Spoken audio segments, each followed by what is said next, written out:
Cancer वैश्विक स्तर पर स्वास्थ्य के लिए गंभीर चिंता का कारण बना हुआ है। साल दर साल कैंसर के मामले बढ़ रहे हैं। पिछले 1-2 दशकों की तुलना में अब कैंसर को लेकर लोगों में जागरूकता बढ़ी है, लेकिन फिर भी मामले बढ़ रहे हैं। भारतीय आबादी भी कैंसर से प्रभावित देखी जा रही है। दुनिया भर में कैंसर से हर साल 1 करोड़ से ज्यादा मौत होती हैं, जबकि एक रिपोर्ट के मुताबिक साल 2050 तक कैंसर के मामलों में 85% वृद्धि की आशंका है। दुनिया भर में कैंसर के बारे में जागरूकता बढ़ाने और इसकी रोकथाम, पहचान और इलाज के उद्देश्य से हर साल 4 फरवरी को विश्व कैंसर दिवस मनाया जाता है। इस साल के विश्व कैंसर दिवस की थीम यूनाइटेड बाय यूनिक है, जो कैंसर के खिलाफ सामूहिक प्रतिबद्धता की याद दिलाता है। चीन, अमेरिका और भारत में सबसे ज्यादा मामले। 2050 तक कैंसर के मामलों में 85% वृद्धि की आशंका। डरना नहीं है, कैंसर को हराना है। हर साल 1 करोड़ से ज्यादा लोग कैंसर से मरते हैं। धूम्रपान कैंसर का सबसे बड़ा कारण माना जाता है। चीन, अमेरिका और भारत में सबसे ज्यादा मामले सामने आ रहे हैं। भारत में कैंसर के मामलों की बात आप ग्राफिक्स के तौर पर देख रहे हैं। 12 से 18% की वृद्धि होने की आशंका है। ICMR के मुताबिक 2022 में 14.6 लाख से बढ़कर 2025 में 15.7 लाख मामले होने का अनुमान है। साल 2050 तक पूरी दुनिया में 85% वृद्धि की आशंका है।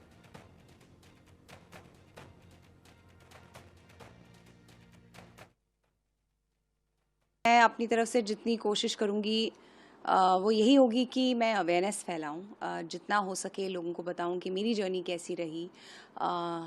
शुरू से शुरू करती हूँ। जब मैंने टेस्ट करवाया और रिपोर्ट्स आई और उसके बाद जब डॉक्टर ने मुझे डायग्नोज किया, and when I got to know about my disease, within 2-3 days, maximum 2-3 days मेरा ट्रीटमेंट शुरू हो गया. So I know how vital and important it is to not lose time. बहुत ज़्यादा ज़रूरी है ये चीज़. And on this World Cancer Day, I want to thank the government's initiative like Ayushman Bharat, because I have seen it firsthand in places like the Tata Memorial Hospital या फिर बाकी कई hospitals हैं जहाँ पर people now have the chance to access timely treatment, जो कि बहुत बहुत बहुत ज़्यादा ज़रूरी है, regardless of the financial backgrounds. So for those with lesser means, the incredible role affordable healthcare plays really saves lives. So today is the time to stand with all those who are battling cancer, and we must raise awareness for early detection. It makes all the difference. So much appreciations to the Government of India and our Honorable Prime Minister. Today on World Cancer Day, I want to talk about a harsh reality. Cancer affects millions of lives every year, and late detection often makes treatment a daunting challenge. Early detection is crucial in the fight against cancer, but for many, access to quality healthcare has been a significant barrier. That's why initiatives like Ayushman Bharat are game changers. By providing accessible and affordable healthcare, countless families can now seek timely cancer treatment and, crucially important, early detection. The impact is real. Financial barriers are being broken and people are gaining the confidence to fight cancer. Let's continue to raise our voices for better cancer care and strive for a healthier tomorrow. Together, we can make a difference. हारेगा cancer की सोच के साथ हम इस programme को लेकर आपके सामने आ गए हैं। डॉक्टर नमन उत्रेजा, ऑन्कोलॉजिस्ट, मेरे साथ जुड़ गए हैं और डॉक्टर रजत बजाज मेरे साथ ऑन्कोलॉजिस्ट के तौर पर जुड़ेंगे बहुत जल्द। डॉक्टर नमन, मैं स्वागत करता हूं आपका। एक ऐसी डिजीज के इलाज के लिए आप रात दिन एक करते हैं जिसको लेकर जनरली लोगों के मन में सबसे पहले सुनते ही डर उतर जाता है। कैंसर हारेगा, इस सोच के साथ हम इस प्रोग्राम को लेकर सामने आए हैं। हम आपसे जानना चाहेंगे आज इस खास मौके पर कि कैंसर को हराना है तो हमें करना क्या है। सभी दर्शकों को मेरा नमस्कार। मैं डॉक्टर नमन, GS मेडिकल कॉलेज में head of the department cancer रोगी विशेषज्ञ। तो जैसा कि सर हर साल 4 फरवरी को विश्व कैंसर दिवस के रूप में सेलिब्रेट किया जाता है, तो इस दिवस का जो एक खास उपलक्ष्य महत्व है वो ये है कि जिन रोगियों को ये डिजीज हो गई है वो बाकी के लोगों को अवेयर करें ताकि हम कैंसर को अर्ली स्टेज पे डिटेक्ट कर सकें, हौसला अफजाई, जैसे कि आपने स्टार्टिंग ऑफ द शो में दो अच्छे सेलिब्रिटीज से, बॉलीवुड सेलिब्रिटीज से करवाया, एक मैसेज जाए कि जब हम कोविड से हार सकते हैं, नहीं हार सकते, तो ये तो बहुत पुरानी बीमारी है। और ऐसा नहीं है कि जिसको कैंसर हो गया उसकी डेथ, उसकी मृत्यु निश्चय है। मैं ये कहना चाहूंगा कि कोई भी इस संसार में अमर नहीं है। तो विश्व कैंसर दिवस के रूप को पॉजिटिव लें, सकारात्मक लें। Hmm. Early detection is the key. हर बीमारी में है, इसमें भी है। कोई भी सिम्टम हो, अपने नियरेस्ट डॉक्टर को, ऑन्कोलॉजिस्ट को, डेंटिस्ट को आवश्यक दिखाएं। और इस साल का थीम जैसे यूनाइटेड बाय यूनिकनेस है, इसका अगर हम विश्लेषण देखें, डिटेल में समझने की कोशिश करें, तो ये मतलब है कि हर एक मरीज की, हर एक कैंसर की अवस्था अलग होती है। उसके बॉडी के अनुसार, उसकी कैंसर की स्टेज के अनुसार ट्रीटमेंट की जो रिक्वायरमेंट है वो अलग होती है। ऐसा नहीं है कि जो ट्रीटमेंट हम 80 साल के stage 2 cancer of the breast या stage 2 of the lung cancer का ट्रीटमेंट है, उसी को हम 40 में करें।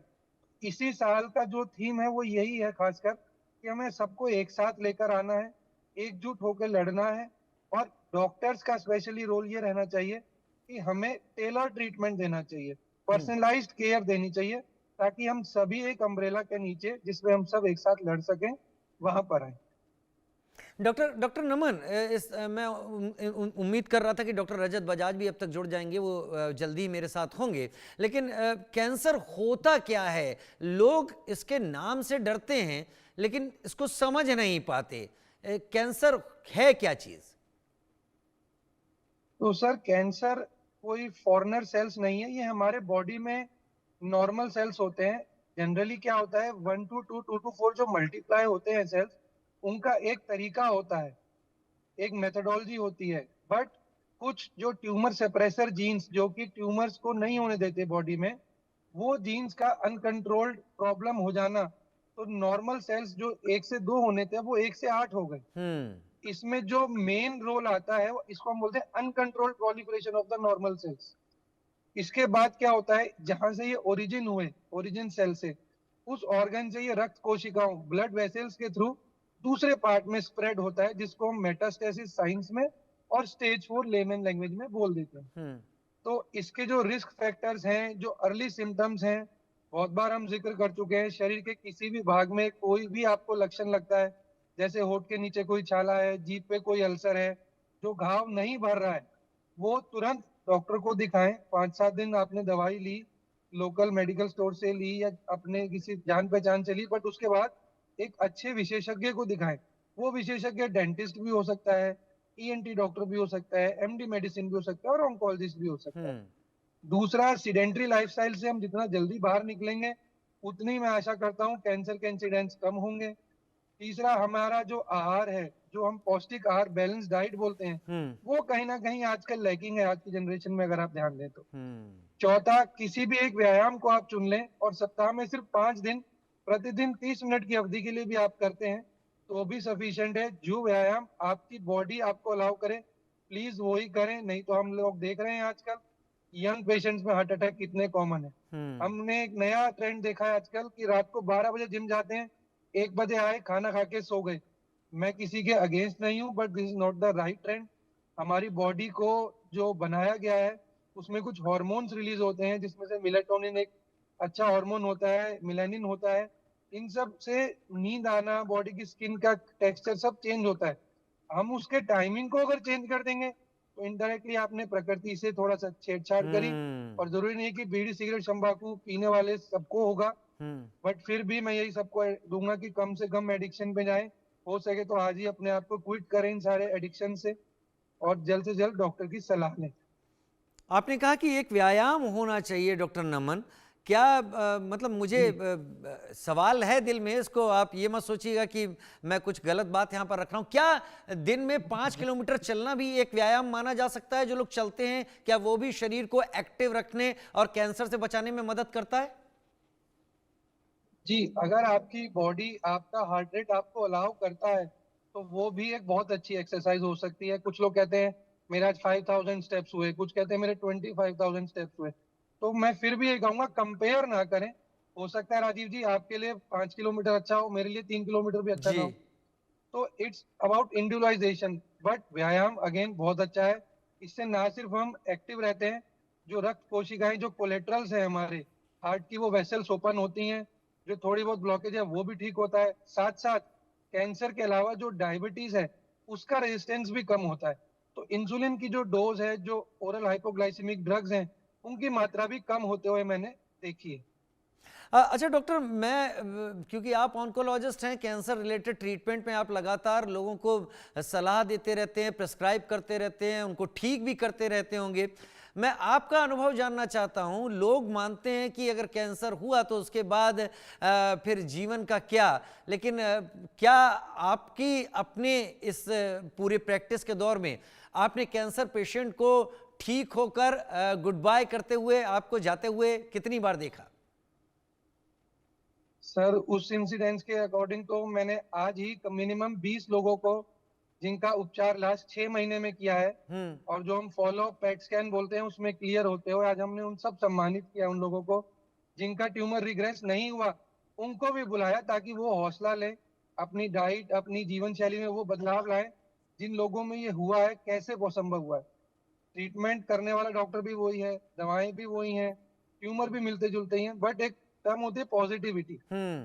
तो ये पॉजिटिविटी बहुत जरूरी है। हम्म। तो ऐसा नहीं है, अगर स्टेज 1 स्टेज 2 ट्यूमर आप देखें तो ब्रेस्ट कैंसर पेशेंट्स में सर्वाइवल इज 20 ईयर्स नाउ। पहले होता था कि 2 साल 2.5 साल जीवन तय है, ऐसा बिल्कुल नहीं है। हेड एंड नेक में स्पेशली बोलने वाला जो हमारा वॉइस बॉक्स लैरिंग्स होता है, वहां से अगर कोई ट्यूमर आ रहा है और फर्स्ट स्टेज सेकंड स्टेज में है, तो ट्यूमर रेट राजीव जी 90% से ऊपर है। हम्म। तो ये 90% जो रेट है, ये 5 साल जीने की प्रोबेबिलिटी जिसको हम बोलते हैं 5 ईयर ओवरऑल सर्वाइवल ओएस। तो ऐसा नहीं है, बहुत अच्छे हो गए हैं रेट्स। तो जितना जल्दी आप लक्षण को पकड़ेंगे, सिम्टम्स को देखेंगे, इग्नोर नहीं करेंगे, उतनी ही ज्यादा चांसेस है आप क्योर हो जाएंगे। डॉक्टर नुमान, पिछले 3-4 महीनों में मैं क्योंकि इन चीज़ों को देखता रहता हूँ, हेल्थ रिलेटेड न्यूज़ पर ध्यान रखता हूँ, मैंने एक खबर सुनी थी, जी आपने भी शायद सुनी हो, उसको जरा कंफर्म करें। सुना ये था कि कैंसर से जुड़ी हुई एक वैक्सीन, रूस ने उसको सक्सेसफुली टेस्ट कर लिया है, और इस साल 2025 में रूस उसको मतलब यूज करने के लिए, ट्रायल नहीं, यूज करने के लिए शायद जारी कर देगा। क्या ये खबर सही है? और अगर सही है, ये आरएनए एमआरएनए वैक्सीन बताई जा रही है, तो इसके क्या असर होंगे आगे चल के? जी राजीव जी, बहुत ही वैलिड और अच्छा सवाल आपने डिस्कस किया। तो पहली बात तो ये फेज 2 ट्रायल तक हुआ है, तो किसी भी ड्रग को मार्केट में प्रमोट करने से पहले ह्यूमन बींग्स पे जो ट्रायल होता है उसको फेज 3 बोलते हैं। हम्म। तो जो रशिया ने दावा किया है उसमें फेज 3 ट्रायल के कितने परसेंट पॉपुलेशन, कितने एन नंबर, मतलब पेशेंट्स कितने हैं जिन पे टेस्टिंग हुई है, वो अभी हमें पता नहीं है। नंबर 2, इस वैक्सीन को लेने से ऐसा नहीं है कि किसी को कैंसर नहीं होगा, बट जो बॉडी की इम्यूनिटी है, जो एंटीबॉडी फॉर्मेशन है, ये इम्यूनिटी को स्ट्रॉन्ग करेगा। सपोज किसी पेशेंट को कैंसर है और उसमें हम कीमोथेरेपी, रेडियोथेरेपी, सर्जरी के माध्यम से उसका इलाज कर रहे हैं, हम्म। उसके साथ अगर हम इस वैक्सीन को दे देंगे तो चांसेस ऑफ क्योरिंग वो बढ़ जाते हैं। हम्म। तो ये जो दावा करते हैं ना कि इस वैक्सीन को लगा के आप अमर हो जाएंगे या इससे आपको कैंसर नहीं होगी, ये थोड़ा सा जल्दबाजी होगी। लेट द डाटा मैच्योर, एक फाइनल रिजल्ट आ जाए, तब हम किसी निष्कर्ष पे पहुंचे। नहीं, जैसे हम कोविड को लेकर देखते रहे हैं कि कोविड की जब वैक्सीन आई, आपने जिस पॉजिटिविटी की बात की, वो पॉजिटिविटी बहुत ज़्यादा फैली, तो क्या पता रूस ने ये जो बात सामने रखी है, ये उसी पॉजिटिविटी को और चेन रिएक्शन की तरह आगे फैलाए। डॉक्टर रजत बजाज, ऑन्कोलॉजिस्ट, मेरे साथ जुड़ गए हैं। डॉक्टर बजाज, बहुत स्वागत है आपका इंडिया न्यूज़ पर। हारेगा कैंसर की मुहिम के साथ हम आप जैसे वरिष्ठ सीनियर डॉक्टर से जुड़ रहे हैं, समाज में एक ऐसा संदेश देने के लिए कि कैंसर बीट किया जा सकता है, उसको खत्म भी किया जा सकता है। ऐसे एक नहीं, कई सारे तथ्य मौजूद हैं। फिर भी कैंसर अभी भी लाइलाज बीमारी की तरह क्यों देखा जाता है, डॉक्टर रजत बजाज? जी नमस्कार। तो ये बहुत अच्छा सवाल है राजीव जी जो आपने पूछा। इस वर्ल्ड कैंसर डे के उपलक्ष्य में लोगों को ये जानना जरूरी है कि ये बीमारी लाइलाज नहीं है, ये बीमारी का इलाज है। अनिवार्य ये है ये जानना कि जब आपको इस बीमारी के बारे में पता लगा तो किस स्टेज में पता लगा। ये दो चीजों से देखा जा सकता है। बहुत बार ऐसा होता है कि स्वाभाविक रूप में हमें पता लगता है इस बीमारी का, जिसमें जो स्टेज है वो काफी बढ़ चुकी है आगे, तो उसमें हम इस बीमारी का सिर्फ रोकथाम कर सकते हैं, इसको जड़ से खत्म नहीं कर पाते। उस रोकथाम के लिए भी हमारे पास बहुत सारे उपाय हैं, जो कि अब नई तकनीक आ गई है, जिसको हम इम्यूनोथेरेपी बोलते हैं, प्रिसीजन ऑन्कोलॉजी बोलते हैं, टारगेटेड थेरेपी बोलते हैं। लेकिन बहुत बार हम समाज में ये भी देखते हैं कि अगर इस बीमारी का शुरुआत में पता लगा तो भी बहुत लोग प्रॉपर इलाज लेने से बचते हैं, उनको इलाज के बारे में बहुत भ्रम है, और उस भ्रम की वजह से वो सर्जरी या बायोप्सी या कीमोथेरेपी इस पे नहीं जाना चाहते, और उससे वो ना चाहते हुए भी अपनी बीमारी को बढ़ा देते हैं। तो आपके माध्यम से मैं श्रोताओं को और दर्शकों को ये बताना चाहूंगा कि इस बीमारी का इलाज पूर्ण तरीके से संभव है, खासकर अगर वो शुरुआती स्टेज में डिटेक्ट होती है। तो इसीलिए आपको अपने कैंसर विशेषज्ञ की राय माननी चाहिए, और अगर शुरुआत में डिटेक्ट होती है तो कोई भी अन्य पद्धति पे ना जाके जो FDA अप्रूव्ड पद्धति है उस पे इलाज करवा के इसको पूर्ण तरीके से खत्म किया जा सकता है। आपने एक बात बोली अभी, अगर शुरुआती दौर में हमें पता चल जाता है तो हम इसको खत्म कर सकते हैं। ऐसे बहुत लोग हैं जो ठीक होकर गए हैं। लेकिन डॉक्टर रजत बजाज, आपने ये भी कहा कि अगर लेटर ऑन कई स्टेजेस जो हो जाती हैं, अगर तब पता चलता है तो जड़ से खत्म करना संभव नहीं है। मेरे जो दर्शक इस वक्त आपको देख रहे हैं बड़ी उम्मीदों के साथ देख रहे हैं, क्योंकि बहुत सारे लोग, शायद उनकी फैमिली में कोई हो, क्या पता कोई ऐसा देख रहा हो जो खुद इसका इलाज करवाना चाहता हो।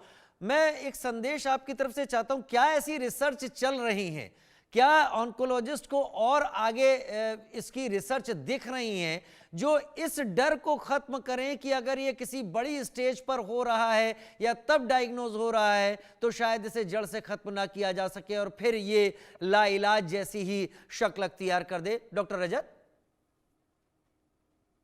जी बिल्कुल। तो अब जैसा मैंने आपको एक बताया कि स्टेज 4 में हम सिर्फ रोकथाम कर पाते हैं, अब ऐसे भी कुछ इलाज आ गए हैं और कुछ हैं जो कि आने वाले हैं, जिससे स्टेज 4 के अंदर भी हम इस बीमारी को पूर्ण तरीके से ठीक कर सकते हैं। इनमें सबसे इंपॉर्टेंट पद्धति है प्रिसीजन ऑन्कोलॉजी। इसका मतलब यह हुआ कि हमने पेशेंट के खुद टिश्यू सैंपल लिया, उसके जेनेटिक मेकअप को चेक किया और अनुवांशिक तरीके से इस चीज को जाना कि किस वजह से ये बीमारी उत्पन्न हुई है शरीर में, और उस वजह को अगर हम पता लगा लें तो उस वजह के हिसाब से इलाज करें, जिसको हम टारगेटेड थेरेपी बोलते हैं, तो ये बीमारी अगर फैली हुई है तो भी पूर्ण तरीके से ठीक होने का दम रख सकती है। इसी को इस तरीके से समझा जा सकता है कि एक ताले की आपको स्पेसिफिक चाबी मिल गई और उससे वो ताला खुल जाता है।